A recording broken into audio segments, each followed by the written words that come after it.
Man verdrängt es die meiste Zeit.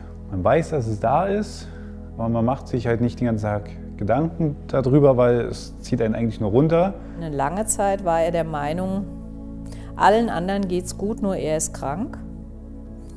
Und das war auch in der Familie ein Problem, also vor allem mit mir, weil ich immer gesagt habe, Klaus, du bist krank, ja, aber für uns ist das Leben auch nicht mehr das, was es vorher war. Also ich würde immer jedem raten, der mit Huntington zu tun hat, also sich da gegenseitig einen Beistand zu holen von anderen Menschen, die genau das gleiche Schicksal haben. Aber er hat sich ja auch versucht, anfänglich, da waren wir nicht zusammen, dreimal das Leben zu nehmen, als die Diagnose kam und auch der CAG-Wert dann so hoch war. Er war eigentlich immer von der Diagnose aus, bis dass wir uns kennenlernten, ja, alle 3 Monate in irgendeiner Klinik, weil er damit nicht fertig wurde. Und irgendwie nicht gesucht, aber gefunden, ja, ist einfach so. Nachdem wir den Test dann hatten, der Moment war schon krass, als er dann gekommen ist und diesen Blick im Gesicht hatte. Ja, wie als würde er erfahren, er wird jetzt nächste Woche irgendwie tot sein. Das war ja, das Gefühl hatten wir das alle, war schon krass, dass wir erstmal in so ein Riesenloch gefallen sind. Er selber natürlich auch, wobei er immer gesagt hat, ja, ich habe es mir schon gedacht, ich habe es mir schon gedacht. Also so auch irgendwie ganz merkwürdig ein bisschen.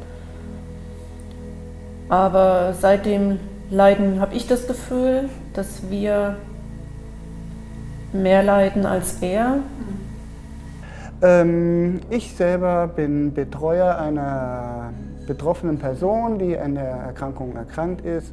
Und ich habe ihr damals fest in die Hand versprochen, dass solange es mir möglich ist, dass ich mich um sie kümmern werde oder dass ich für immer sie da, solange es mir möglich ist, für sie immer da bin irgendwie. Ne? Und ja, die Person ist jetzt, wird 41 Jahre jung und lebt zusammen mit meiner gesamten Familie in einem Haushalt.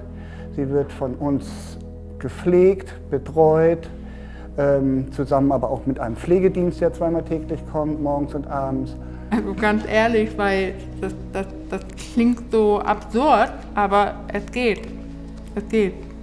Man muss halt zusammenhalten und gutes Management machen zu Hause und dann geht es. Ich habe mal früher gesagt, ich kann nicht gut ein Opfer sein. Ich will aktiv dagegen arbeiten und das funktioniert nur mit einem Huntington-Kranken, indem du ihm seinen Alltag strukturierst, ihm feste Aufgaben gibst, versuchst ihn so weit wie es geht halt mit dem, was er noch kann, mitzunehmen. Und dazu gehört zum Beispiel bei uns, ich wollte unbedingt immer weiter arbeiten, weil ich meinen Job liebe und das ein Stück Normalität für mich ist und ich da sehr glücklich bin. Also musste ich gucken, wie kann ich Klaus beschäftigen, damit ich überhaupt arbeiten kann. Die Ängste waren am Anfang sehr, sehr stark. Also nach dem Test, nachdem ich wusste, sie ist positiv, sie wird krank. Und das war bestimmt so ungefähr 1 oder 2 Jahre. Und dann haben wir gesagt, halt, wir lassen es auf uns zukommen und wir werden sehen, was wird. Und das war absolut erträglich, weil Martina gut damit umgegangen ist und weil ich da mithalten konnte sozusagen. Also wir waren beide dann, naja, immer noch betroffen, aber nicht mehr so verzweifelt. Also das legte sich.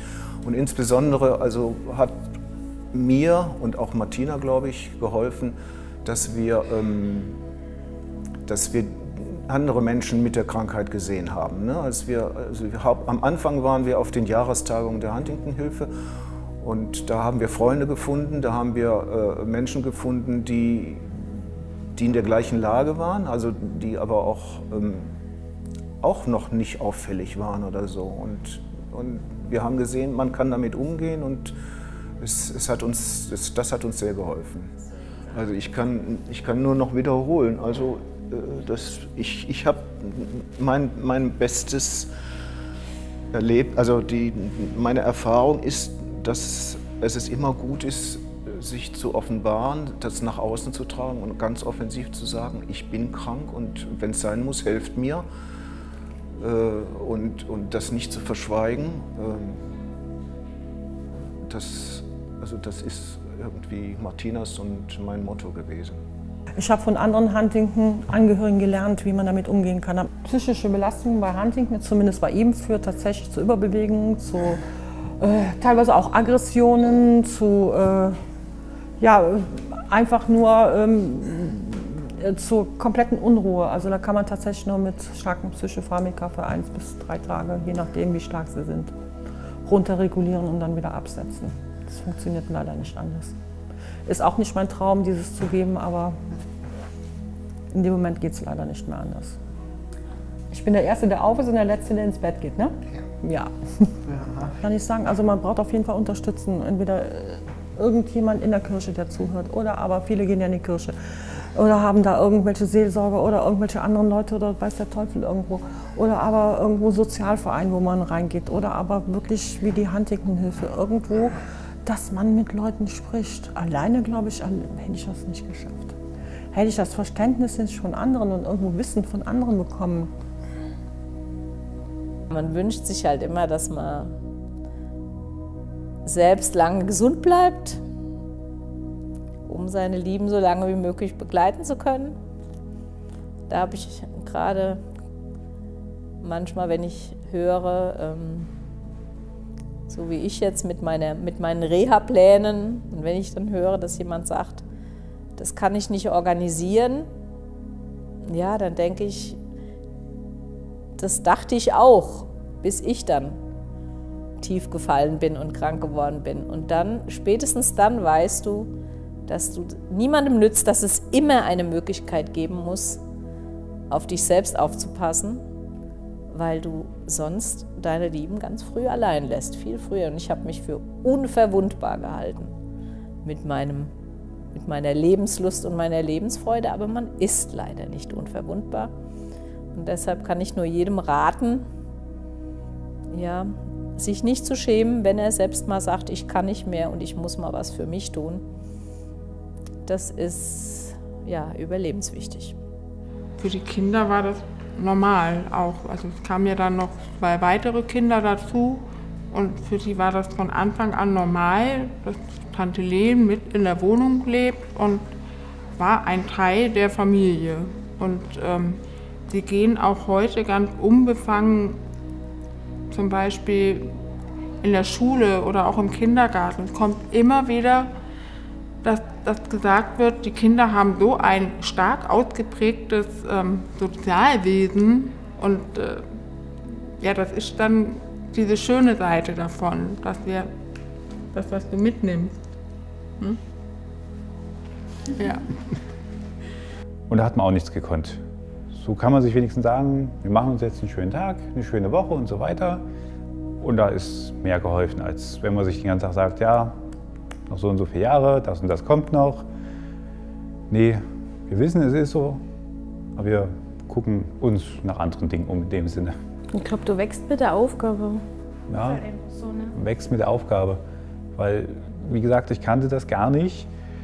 Und ich dachte nur so, klingt jetzt echt nicht gut, was da kommt, aber wir schauen mal, wie es wird. Und ja, sie ist es halt wert. Gebt nicht auf. Alles wird gut. Man muss es, wie gesagt, einfach so annehmen, wie es ist. Und das ist ja bei jeder anderen Krankheit ganz genauso. Oder bei einem Baby, wenn man schwanger ist. Man wächst mit dem, was man macht. Und so ist es auch dabei. Ganz einfach. Wenn der andere Krebs hat, dann sagst du auch nicht, nee, bist krank, ich gehe jetzt, mach's gut. Macht man einfach nicht. Wenn man zusammengehört, dann gehört man auch zusammen. Egal, was da kommt.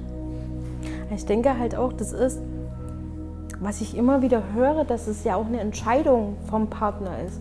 Ne, das ist ja wirklich, so wie wir uns entscheiden, den Test zu machen, so entscheidet sich der Partner, das mitzugehen oder eben nicht. Und er hat mich halt so kennengelernt, schon mit Symptomen, obwohl wir es noch gar nicht wussten, dass es überhaupt schon losging. Also von daher ist man ja auch mit Symptomen schon liebenswert.